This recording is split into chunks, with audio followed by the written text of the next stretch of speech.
Welcome to the Art Lady channel. Today's lesson is on a holiday tree or a Christmas tree. And we're going to be using a protractor to create this tree. And I give my students a challenge. I have them try and use the protractor for all the lines that they create in their tree. Now, sometimes when you're doing tight, small circles, that's almost impossible with the protractor unless you keep on moving your curve. So we use just little circle templates to trace here for the small circles.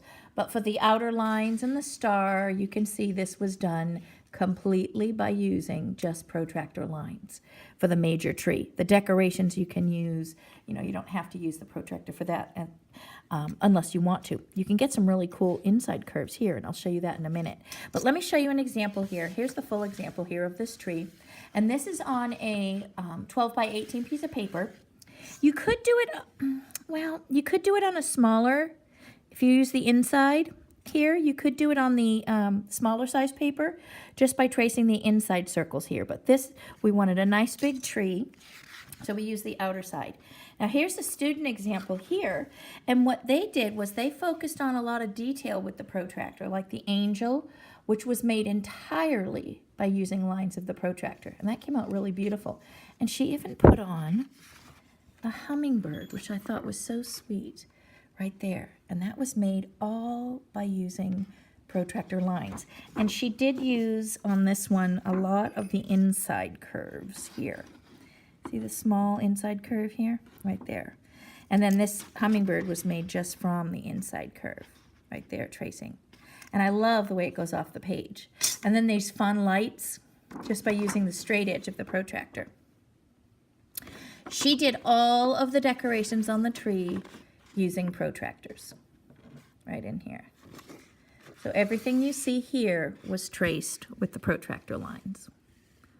And it came out really adorable. They didn't have time to color it in, but next art class we'll be coloring this in. But I wanted to post this before the holidays so that people at home could have fun creating their holiday trees. Now, I'm going to show you step by step how simple this is.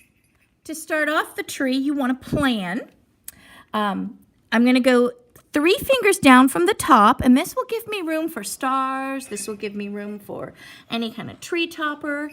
And of course, if you want to make something like one of the students did here, if you want to do the angel, you need to leave much more room, at least the width of your hand, or the thickness of your hand here, to do the angel tree topper.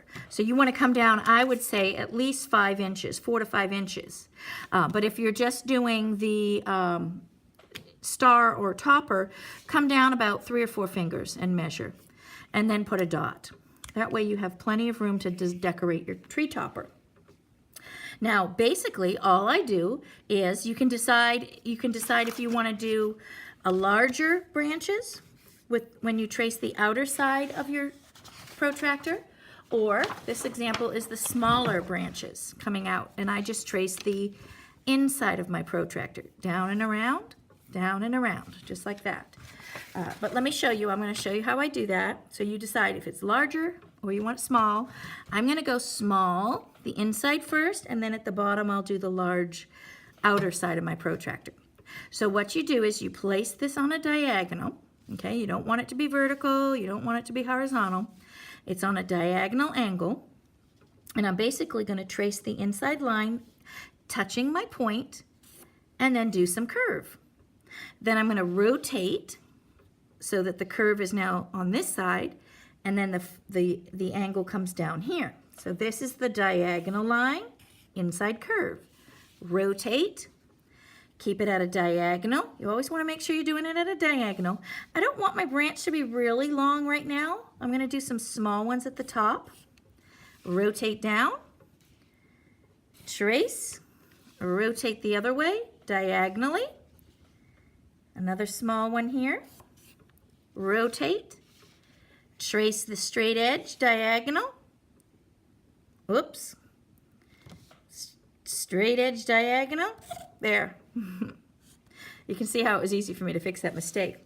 Now I can start, because I'm starting to get wider, I can start tracing my outer edges now. So now I'm going to do the outer edge, and see how I'm blending So there's really never a mistake, is there? You can always add more line to it to hide anything. Straight line down and trace around. And I'm going to do this straight line down, and you want to use the whole page up here. And you could add another layer, or you might want to put some presents at the bottom. And I'm going right to the edge of my page. Straight line down, curve around. Now I can connect the bottom with just the curve here of the protractor. And there I have the full tree right here. Now if you want to come back in and add some more, branches on the inside, you can. Oops.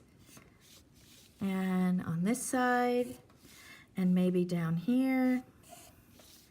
I'm recycling this paper, so I have some marks here. And maybe some curves. And then have fun decorating the tree. Now, my students are using paper strips. Let's see if I've got one here. Well, I've got just a white one. But we've ran some scrapbook paper through a paper cutter, and so we've been using paper strips. So paper strips would be beautiful on here. Collaging this is really cool. You can cut out scraps on cards, cut out shapes and glue them on, decorate it any way you want to, but that's basically your protractor tree. And of course you design your own tree topper, and I showed you what some of them look like already. And put presents under it, and just use your imagination and have fun. Like you can see here what this student has done. And let me know how your tree came out.